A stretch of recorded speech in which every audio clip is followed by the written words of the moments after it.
Hello and welcome to episode number 58 of the Board Game Barrage podcast. I am your host, Callan, and I'm joined today by my hosts, Mark and Neelan. Hey. Hi. Board Game Barrage is a podcast about board games, the latest hotness, and how to have fun with your friends, even when you're losing. So today we have a fun discussion point for everyone. Today we're going to be talking about our board game confessions, harkening back to either the early 90s emo scene or Catholic confessional, your choice. Hybrid, maybe mix of both. A mix of both. But this is going to be things that we have maybe never played, that we should have, guilty pleasure games that we love and don't want to reveal to you, or maybe just how many games we have sitting in our homes unplayed. So that one's for Mark at his home. If you want to get in touch with us, you can talk to us at our Discord channel. Is a great way to join the community. That is boardgamebarrage.com/Discord. You can find us on Facebook, Instagram, Twitter, or you can email us at boardgamebarrage@gmail.com. We love interacting with you, so please reach out if you want to talk about anything. As always, let us start with the board games we have been playing. Mark? Yeah, I actually played a couple Knizia games this weekend. One of them being Excape, which is an out-of-print dice chucker from the Doctor. The point... How do you spell that? You spell it E-X-C-A-P-E. And how did you acquire this game, Mark? I acquired it through a trade, Callan.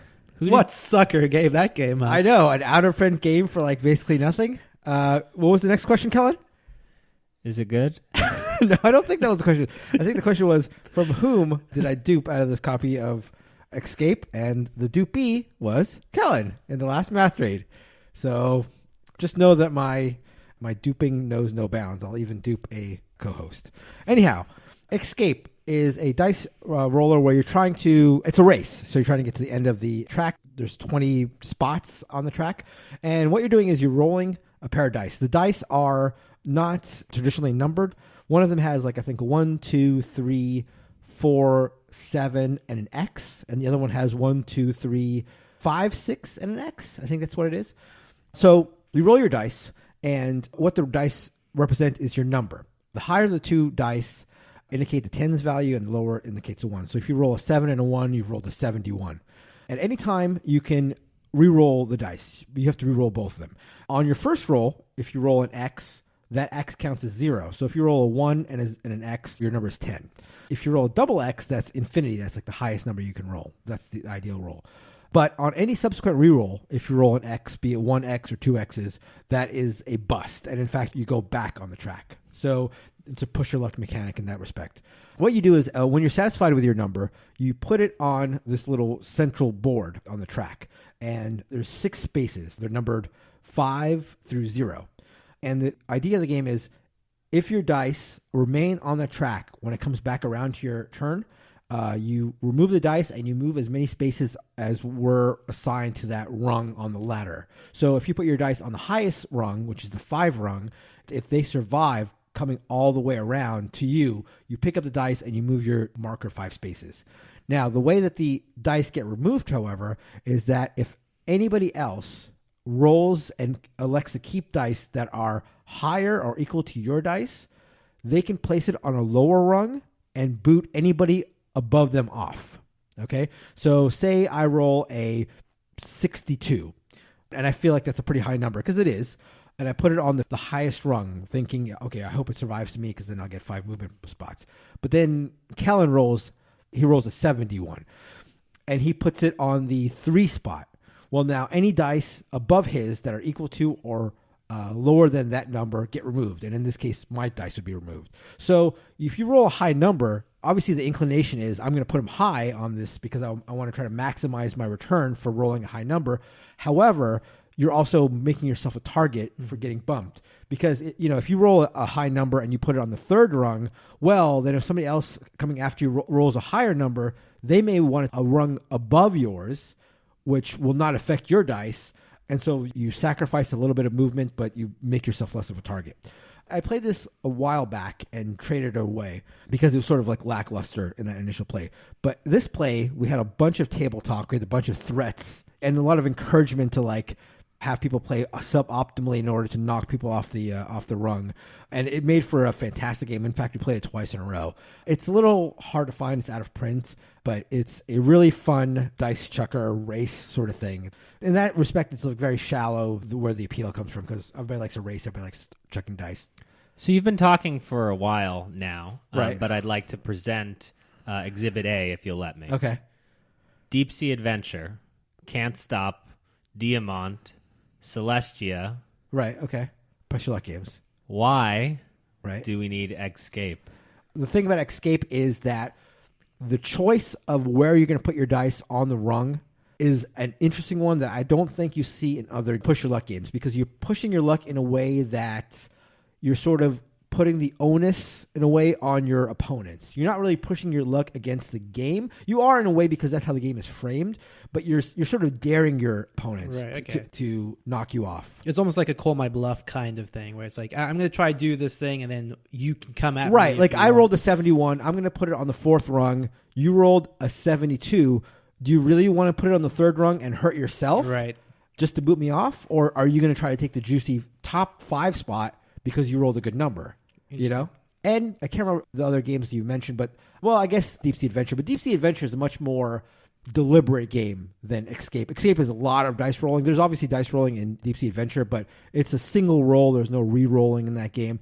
Escape feels a little more frantic and a little more loose than in Deep Sea Adventure. Deep Sea Adventure is like, you feel like if you make one mistake, you're literally dead if you don't come up at the right time. But Escape, if you have a bad roll, it's fine, because you can have a great roll the next time and be right back. Last question. Yeah. Who is the real loser? One who acquires a game and then sells it because they don't like it? Or one who acquires a game, sells it, and then acquires it again because he's indecisive? No. When I sold it the first time, I sold it at a profit, and I will sell this one at a profit. So I'm certainly not the loser. I feel like the loser is not me in whatever hypothetical thing you're coming up with. Yeah, you should put that on a T-shirt, Mark. The loser is not me? I am not a loser. Yeah, that's fine. Sure. Yeah, it's true. It's self-evident, statement, right? Yeah. So you don't need the T-shirt. But that is Excape by the one and only Reiner Knizia. Is the only reason it's called Excape because there are X's on the dice? Because every time I've heard that name, I'm like, why? Yeah, why I don't know. name? I think, Okay. it must be because the board is an X. The dice have X's on it. Okay. Isn't it spelled right on the box and then the X crosses out? That's right. Oh, I see. Okay. Yeah. That's cute. After our previous discussion and playthrough of New Frontiers, a Race for the Galaxy board game, I was able to get Race for the Galaxy to the table again. A Race for the Galaxy board game. The Race for the Galaxy card game. Oh, sorry. Where card game is not part of the name of Race for the Galaxy. It's just Race for the Galaxy. So in a Race for the Galaxy, you are using a unique action selection mechanism whereby there are 6 or 7 different actions that you can choose, and you will get a bonus, but everyone at the table will get to do that action along with you. And it also happens in a specific order. So you may really want to sell resources and want the bonus associated with that, but in order to do that, you're going to need card draw to happen earlier in the turn. So you're banking on someone else playing that card so that you can play the sell goods card. So that system is really tight and interesting. But then on top of that, there are tons and tons of cards that do different things. Cards are your goods. Cards have developments on them. Cards are planets. And one of the things I really like about Race for the Galaxy, unlike Targi, is that the powers that you are introducing into your tableau are significant, and they feel like they really guide your strategy in different directions. You can have a set of planets and developments that allow you to draw cards better than anyone else at the table, and that means you're going to be spamming drawing cards for the rest of the game. Race for the Galaxy is a lot of game in a small package. And I definitely believe it is superior to New Frontiers on the face of it. It's not as flashy. I think New Frontiers has some amazing components and is prettier to look at. The art in Race for the Galaxy, I think, is a little old school at this point. And it doesn't feature enough direct player interaction for me. Now, this is after another play of just the base game. So one question I wanted to throw out to our listeners and to anyone is, what, if any, expansions for Race for the Galaxy, the card game, give you a little bit more direct player interaction. I know there are some expansions that add goals and various different things, but I would love to inject just one more element of direct player interaction. The only form of player interaction that happens in Race for the Galaxy, a card game, is the cards that you choose to select at the beginning of your turn. Once you have your engines building, it doesn't really matter what other people are doing. All you're checking is, oh, I think Neelan is about to produce. Oh, I think Mark is about to bring out a new planet because he has a lot of cards in his hand that he could pay for. And so guessing and double guessing what your other opponents are going to do is the only player interaction in the base game. And I'd love for there to be just one little element of being able to steal planets from someone, and I think there is an expansion for it. So let me know. One of the things you spoke about with New Frontiers is that you said like a lot of the tiles are available to see up front. So having gone back to Race now, do you think that there is a significant difference? Which do you prefer?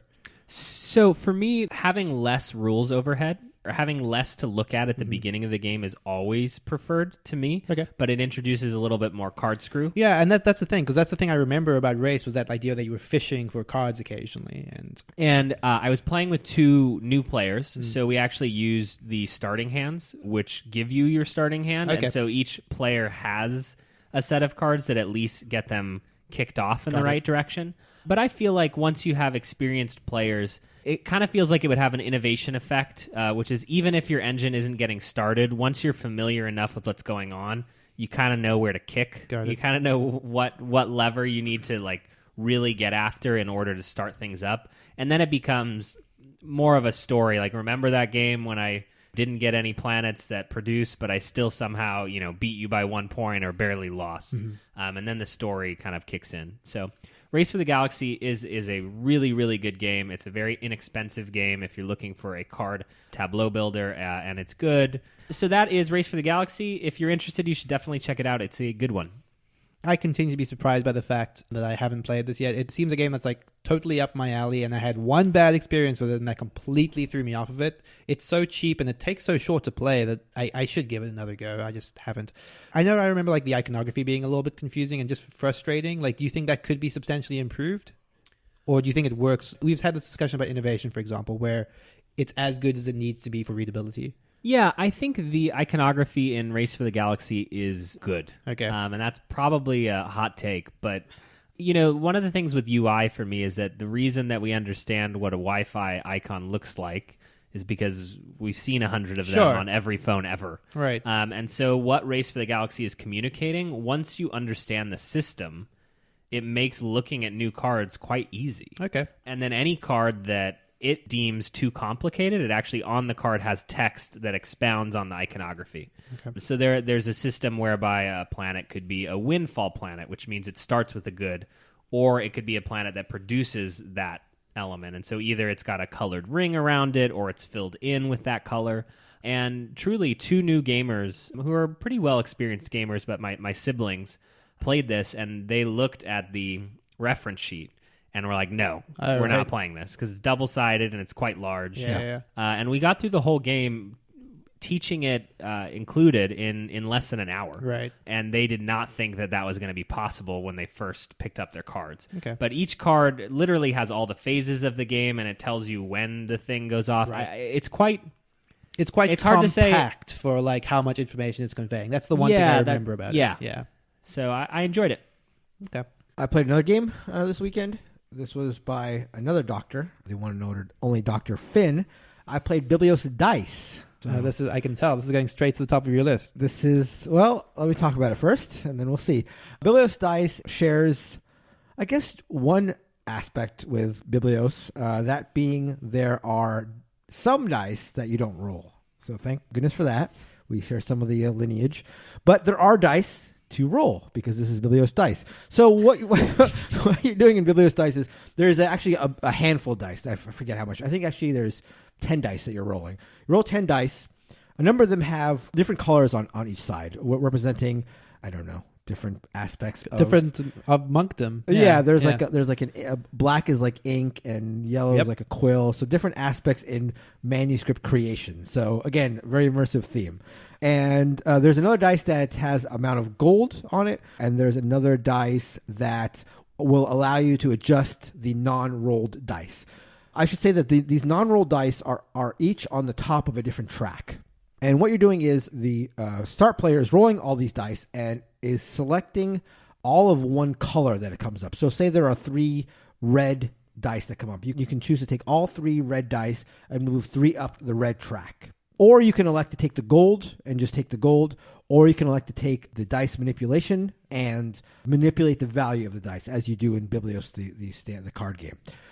At the end of the game, whoever has moved up the highest on each of the tracks gets double the value of the die. Whoever's in second place on the track gets the value of the die, and whoever's third on track gets half the value of the die. So that's where the dice manipulation comes from. That's what's sort of shared with Biblios. But instead of using cards and set collection, you're moving up tracks. And there's incentives to move up the tracks. In addition to first place person getting double the value of the die, you also can get you can get victory points on your way up. If you're the first person across different thresholds, you get victory points. There's also a market phase that gets triggered. There's one of the dice you're rolling is this donkey that moves along a track, and once he gets to the end of the track, instead of selecting the dice as you normally do, the dice are then divided. It's like I split, you choose. But so the dice are divided into one bigger stack of 6 dice and one smaller stack of 3 dice, and then there's an auction phase that happens between all the players. The auction phase is sort of interesting. Everybody has the same hand of cards, numbered 1 through 9 with a pass card. And at the same time, you reveal a number, and you keep revealing until everybody's passed. And when everybody passes, whoever's in first place has to pay that entire amount and buy whatever stack of dice they want. Whoever's in second place pays half the amount and takes the other stack. So that's an interesting sort of thing. And that is made to come up fairly often. So that's why you're trying to get gold. Anyway, so again, there's a lot going on in this game. It's a small package, and it only plays about, I think, 45 minutes was our game. So similar size, similar time to Biblios. However, it's the inferior Biblios. Stick to tried and true Biblios. I mean, it sounds way more innovative and interesting than the card game, right? No. I mean, it has a donkey in it. It does have a donkey. The donkey was out of left field. I was not expecting donkeys. Relates to monks. I thought maybe at the most we'd see a nun, but donkey was like, what are we doing here? The thing is, it's just a little fiddly. You have cubes moving up tracks. Just a little fiddly. It's not nearly as elegant as Biblios. Biblios, again, is just like a deck of cards and 5 dice. So it's just maintaining these tracks, and like you're passing out a lot of gold. There's like a lot of chips for gold, and there's just too many resources. Again, there's a lot in there. You have the set collection, you have the auction, you have this track thing that's going on, and dice manipulation like you have Biblios. But it's just a little less elegant than Biblios. So they somehow managed to make a dice game that's less clean and slower than the original. Because that's kind of what you're saying. Yeah, no, it is. It certainly is. It's like it sounds longer. Like, oh yeah, I mean, I think it's slightly longer for sure, but it's definitely clunkier. It's way clunkier. It's way clunkier because you're moving up 5 different tracks. So there's a cube for each player on these tracks, and you've got these little chits that are victory points. So you're handing out victory points. You're handing out gold. You're moving up this donkey track for this auction. Everybody has in addition to all that, everybody has a deck of cards. It's just like a lot of components, a lot of stuff going on, and it's just doesn't feel elegant. It's like one of those things where you're forced to ask, who was that intended for? Like fans of Biblios that wanted I don't know, a slightly more dicey game. That sounds like the only key difference, right? I mean, I don't know. I guess they're trading on the Biblios idea. You're right, yeah. And just the idea of dice games being. I mean, and it does. The whole thing about there are dice that are not rolled and that you're manipulating. Uh-huh. That was a cool part, because if you get a dice up to 6 and you are the top of that track, you're scoring double that, which is 12, which is a big score. That's a big chunk of points in that game. So. That was cool. That was a cool part of it. Okay. I do think that it helps lend credence to your claim that Biblios has a theme, right? Because Dr. Finn was thinking, racking his brain for this new game he was developing, and said, what universe do I have that is deeply textured and thematic? Yeah. That needs expanding on. That I can expound upon. So many backstories. Yeah. And that's Biblios. And that's why the donkey threw me out. Exactly. It's like, what? Where did this donkey character come from? Like, was it just like hovering in the background of the first Biblios story? What did the donkey mean? Yeah. A portent of things to come. Yeah, exactly. Part 3. There are a lot of donkeys in biblical context. No, I know. I knew there's grounding. Obviously, there's grounding, but it just... We're not discounting like thematic. But why is he going to inspiration? market? Like, why is he going to market? That's the thing. Yeah, that's not where the donkey in the Bible went to. Yeah, what's that speak to? But anyway, so that was Biblios Dice by the one and only Steve Finn.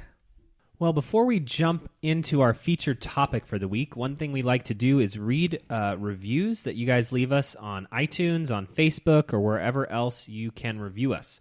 So this review comes from Pacer Tim.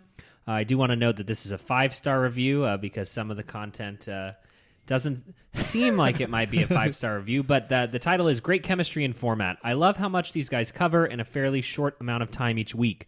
The hosts have good chemistry and are pretty entertaining.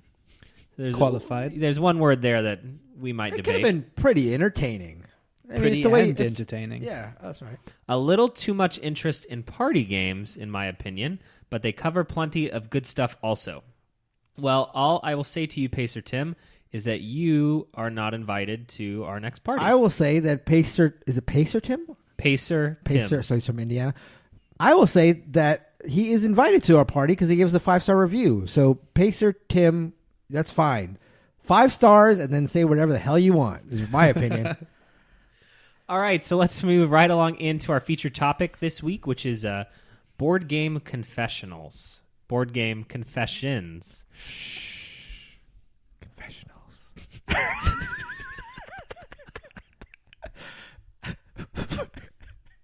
I'm speechless. Forgive me for... No, I'm serious. I'm not going to do that. We wanted to let you in on all of our board gaming secrets, as it were. And so why don't we just jump right in?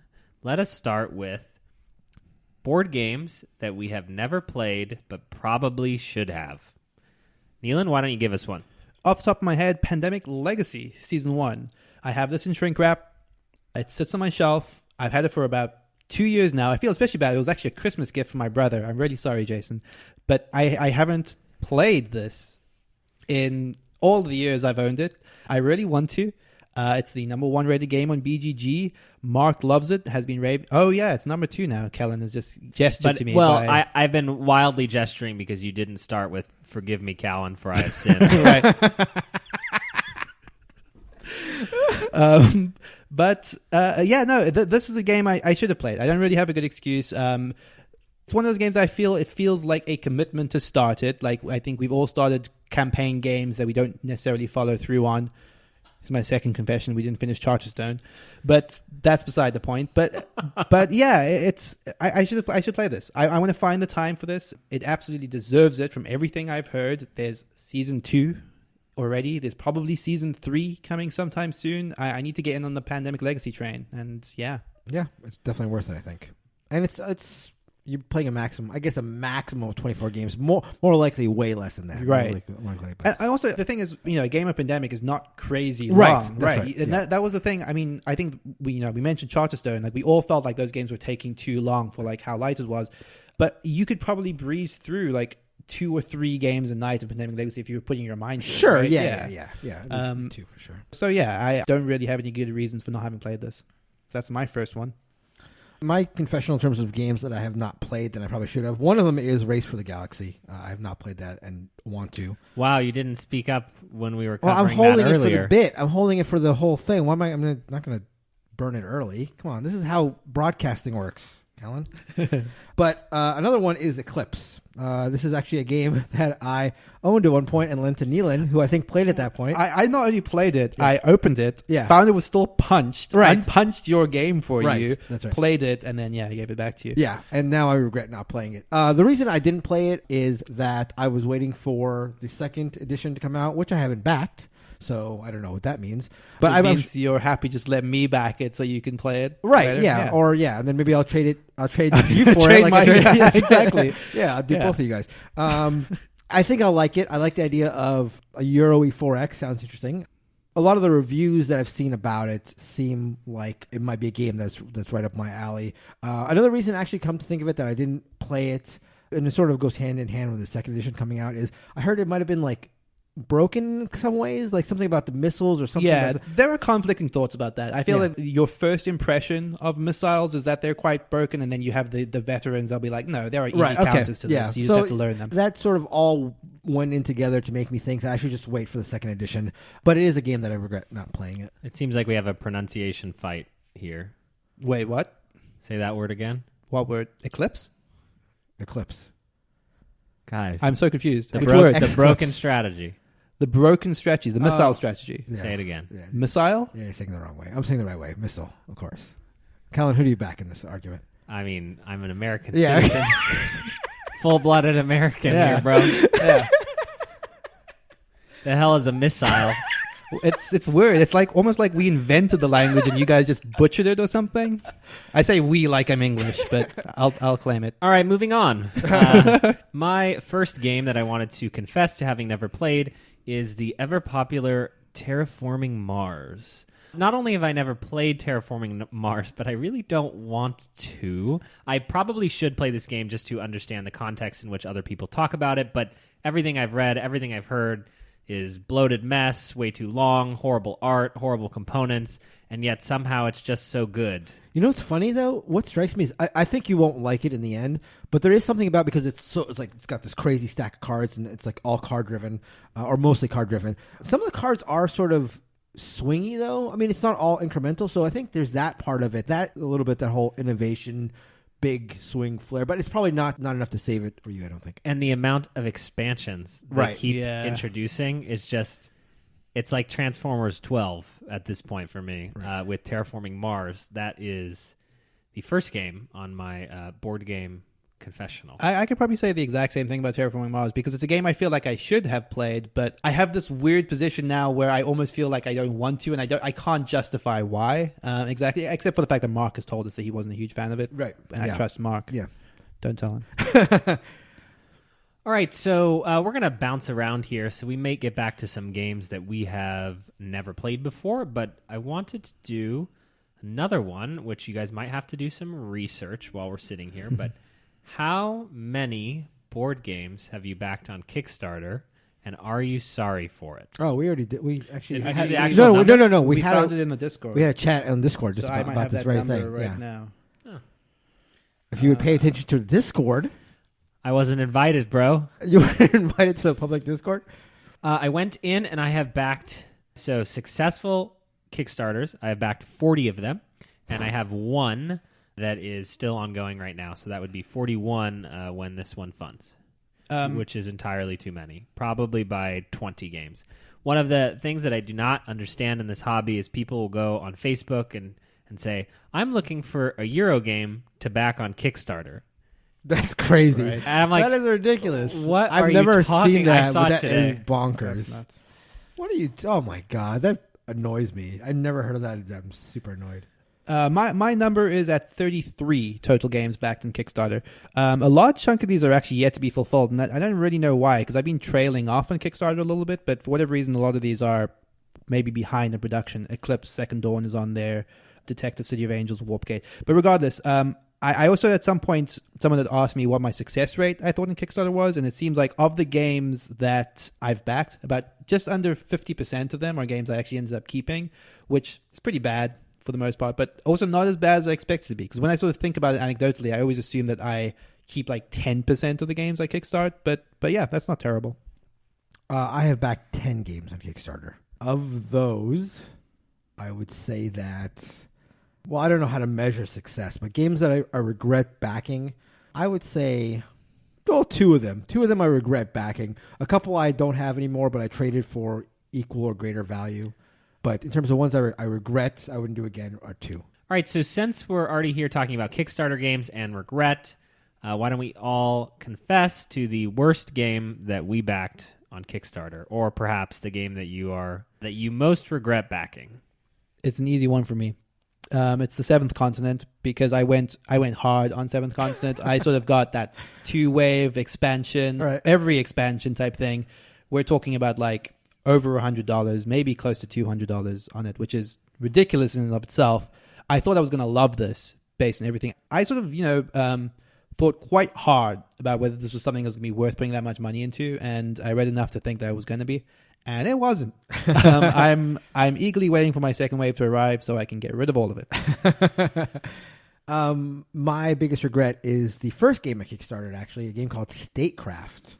I don't know. I just wanted some sort of political game, and maybe I was like caught up in the election cycle, and I saw a couple reviews that were okay, and then once the game was released, the reviews were all super negative, and once I saw a couple in-depth reviews where the game mechanics were explained, it just seemed like it was pretty much garbage. So I sold that before I opened it. I sold another game before I opened it, sort of like having a realization it wasn't for me, but and that was City of Kings. But I sold that for double what I got it for, so that is not a regret. Did you? So you never played that? Is what I you never said? opened it. Yeah, I just knew. So that confessional would be that you ripped someone off? Yeah, sure. I mean, again, everybody went in with eyes wide open, but I won out. The Kickstarter game that I want to confess to backing and have the most regret is Tiny Epic Quest. So this is a double blow because the game's horrible. So that's Exhibit A. Tiny Epic Quest is part of the Tiny Epic line, which is a series of tiny epic games where none of them are good. That's the joke. Tiny Epic Quest, the second part, Exhibit B, is a ripoff, literally, of The Legend of Zelda, which is a franchise that I very much admire and respect. And I went back and forth, waffling, saying, well, it's fine that they're stealing Zelda because it looks cool, and there are item meeples, so there are literally meeples in this game that you can add swords and shields to, and bows and arrows, which is awesome. Yeah. And it is a sprawling mess. For being so tiny and so epic, it is amazing how these guys managed to make bloated messes. So, Tiny Epic Quest. I'm sad that is in my Kickstarter history list and wish I could scrub it out. Purge the record. All right, so moving on, and this will only work if you guys all have an example. I wanted to share the most that I have ever spent on a single board game. That would be the God's War from Sandy Peterson Games. So this is a new version of Cthulhu Wars with different factions in it that I still have not received, and I spent over $400 on that. Wowzers. And as I was preparing this list, what was funny is that I said that Christina was like, oh, that's a good topic. And then I said, God's War, $400. She said, what? $400? Right. So, yeah, that was perhaps less good. I wish she would have heard that on her commute instead of while I was preparing for that episode. Mine's easy. Mine was a Kickstarter, and mine is much more modest than that. In fact, a quarter of yours. I spent $100 on Rising Sun. I don't think I've ever spent more than $100 on a game. And even that, not very often. So yeah, my most I spent is $100. I mean, it's very rare that I spend more than $30 on a game. See, this is where I want to do a thought experiment with you. If could I get you to pay for a $200 game, but then you revealed a couple weeks ago that you value nothing and no one. And I mean, I would spend $200 on a game that I could sell for $400. So that's not the point, man. Right. No, that's not at all the point, but. I also backed Rising Sun, and I also went all in on that, but I don't regret that. I quite like that game. The all in on Rising Sun was $250, wasn't it? I think it was $225 is what I think I remember it being. I just got whatever I got for $100. So. Yeah, it was maybe just the base game, and extras. Yeah, and I actually think that is the most. I was trying to find the number for the Seventh Continent. For Seventh Continent, it's not higher than $225. So $225 is the most I've spent on a single game. Yeah, is Rising Sun worth $225? I don't know. I mean, I've played it enough more than, as a value proposition, I think it's justified its price to me. That's a whole separate topic. Yeah. But yeah, that's the most I've spent on a board game. I did go all in on Rising Sun and have since sold my copy, but I still have the playmat at home. So that's dumb. That's taking up a space in my house. That's a confessional. I don't have the game, but I have a giant unopened playmat. So that's a smart Callan action. Okay, so I wanted to move into Board Game Confessions, Guilty Pleasure Board Games. This can be interpreted any way you want. Why don't you start us off, Neelan? You got any? Yeah, totally. I've vaguely alluded to this in the past. That I will play kind of light games if they sort of have a thematic edge to them that I'm not necessarily getting from other games. Zombicide being maybe the good example of this, which is a game I don't necessarily love, but it still does something that I don't see many other games do, which is roaming around the board, killing a ton of minions, just looking at the board and seeing basically 100 miniatures in front of you is something dumb and fun, which shouldn't be especially the way that when you try to talk critically about a board game, being like, oh my God, lots of plastic. Right. But that's cool. I dig that. Betrayal on the Hill is another game which I don't think is especially good, but it's doing something interesting. And like I think the volatility of it and the chaos of it is the appeal to me, even if it's not a game that I would necessarily defend or even admit that I like. Right. Yeah. For me, it's exemplified in the game that I got, I think, the most flack for on my top 10 of all time games. This is True Colors and games like that. Games like True Colors, games like Scruples, games like Intervention. These are all games that I think many gamers would look down on because it's maybe a little too close to games like Cards Against Humanity, like that sort of thing where there isn't much game in it and all of the fun comes from the interaction. It's like basically just the veneer to allow for like interesting, spicy, controversial discussions. So that's, I think, the type of game that I feel queasiest about really enjoying. So yeah, for me, it's those type of games, the ones that are more about discussion than actual playing a game. So my board game confession, and this game just nearly missed my top 50 list, and I actually brought it with me just to have a good little discussion about it. Okay. Wow, look at this. This is crazy. He is, ladies and gentlemen, he is much like the mailbag episode. He's reaching into a bag, and he's pulling out hundreds of horses. Now, settle up for a guessing, choosing horse story game, is what it says on the front. He has a very big smile on his face, both him and the horse on the cover. Hundreds of Horses is a real game. Let's start there. It's published by Ravensburger. I just want to read to you the back of this box. Saddle up and ride with horses of every color, breed, and personality! ! Here we go. Round up 4 beautifully photographed horse cards and read a colorful description of a horse. Then each player secretly votes which horse best suits that story. Score when your horse sense matches other players. You'll be surprised what your horse-loving friends think. So this is not a joke. The game is awesome.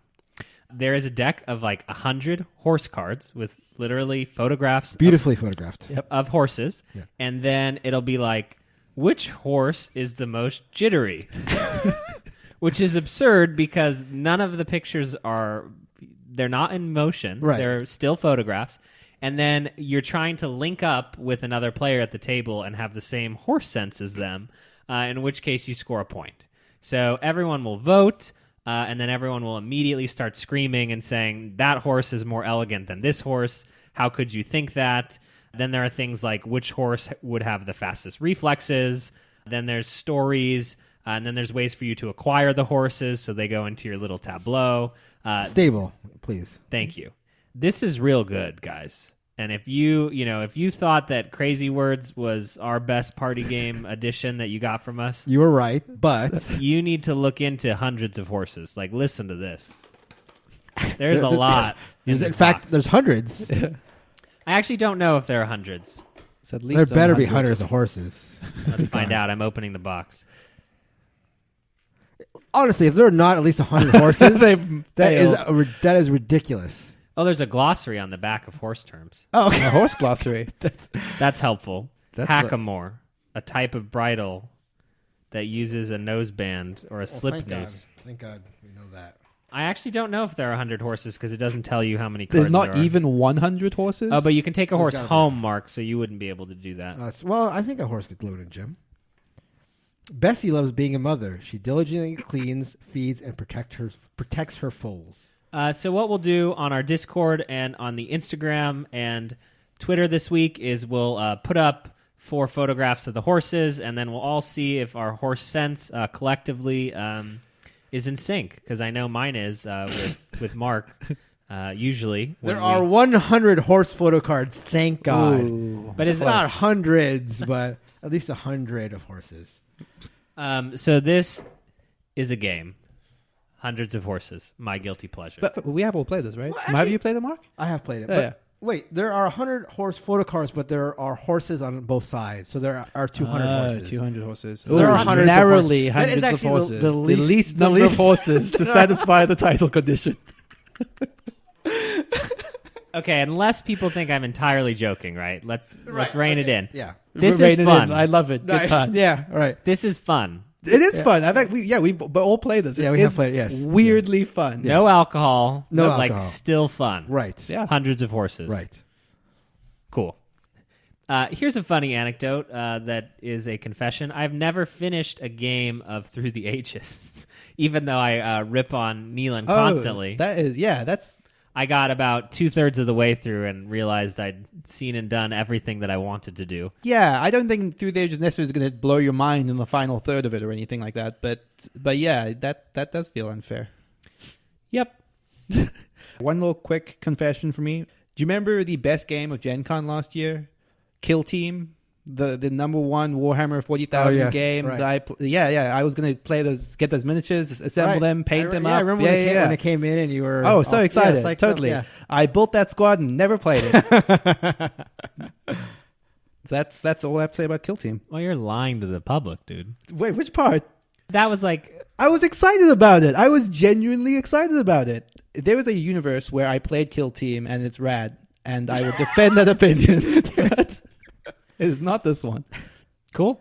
All right, so we wanted to bring the discussion back to wrap up this board game confessional topic with the amount of games that are on our shelf of shame. I used to do a yearly Instagram post with a picture of the games on my shelf of shame, and I've stopped doing that because I don't know that I could fit it in that square crop on Instagram. I currently have 36 board games in my shelf of shame, and actually it's like 4 shelves now. These sit below the shape up or ship out shelf, and also many shelves below my television. So standout games on that list include Dune, Tammany Hall, Senji, Clockwork Wars, Raiders of the North Sea, Mothership.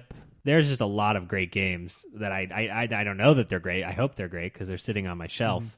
But man, I really want to get them to the table. And that probably is honestly the biggest confessional, to have those games, to have those experiences ready to play, and to have not played them is kind of cringe-inducing to myself. I think I'm just too busy playing Hundreds of Horses over and over again. My list is actually not that big. I think I could probably even name it because it's about 3 or 4 total games that are I've had for a period of time at least. I haven't played. Pandemic Legacy being one of them. Fury of Dracula is a game I'm trying to convince myself that I will one day play, and I don't think I ever will. Hyperborea I've had for a little bit and not played, and then Arboretum being the only other one which I've had for a while. Arboretum I know. We should play Arboretum after this episode. We should. I was this close to playing it today, funnily enough, but I did not. But yeah, Arboretum I've had for a little bit based on Mark's recommendation and haven't played it. Let's do it. Let's play Arboretum. Yeah, definitely we should. Right now. It's funny because I was about to say this is my non-played number of games, but I don't care, even though it's really big. But I'm looking at the number and it's really big. It's bigger than I thought it was. But I don't honestly, I still don't care. But and yet as I'm saying that, I don't really want to utter the number. But the number is 168 unplayed games. But I don't care. I'm going to get around to them, and if I don't get around to them, I'll sell them at a profit. So I don't care. My guess, Mark, is that you have more unplayed games than 97% of people's collections of our listeners. Like collections, like full collections. Total collections, yeah. That's not anything that makes me feel good. I don't like that aspect of it. That seems wasteful in a way. But the thing is, I just know the end is going to be fine. You're either going to play it and like it, play it and sell it, or sell it. So it's fine. I just think you're likely to die before you ever reach that end. I'm not going to die. I'm going to be cryogenically frozen. I'm coming back, so if I die, it's just going to be for a short period of time, and I'll come back and then sell all the games. Or just buy more games. I don't know. Who knows what games would be like in 3012. Well, I think we've learned a lot. So this will be the upcoming theme in our Discord channel for the week, Board Game Confessions. So if you want to come share some of your confessions with us, please join us at boardgamebarrage.com/Discord. And join the confessional room. We should do a confessional room. Or where they can only confess to us. Yeah. Right. Forgive me, blank. And then some penance. Forgive me, Green Tank, for I have sinned. I don't like Biblios. We've got some good anti-Biblios trains going on in the Discord. Good is one way of classifying it. I saw one comment that was, how many times do I have to play Biblios before it gets good? Harsh. 1. Less than 1. Just listen to me. Well, that's going to do it for today's episode of the Board Game Barrage podcast. Thank you so much for joining us. If you want to get in touch with us, you can reach us at boardgamebarrage@gmail.com. You can find us on Instagram, Twitter, Facebook, or Discord. Thanks so much to Heart Society Music for letting us use their fantastic song, What's on Your Mind, Kid, from their album Wake the Queens. You can find them at heartsocietymusic.com. Thanks. See ya. Bye-bye.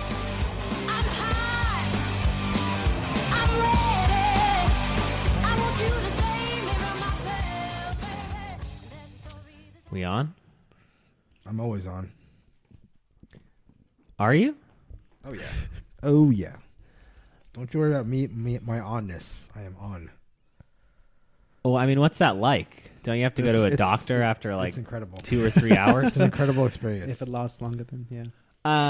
Hello and welcome to episode number 58.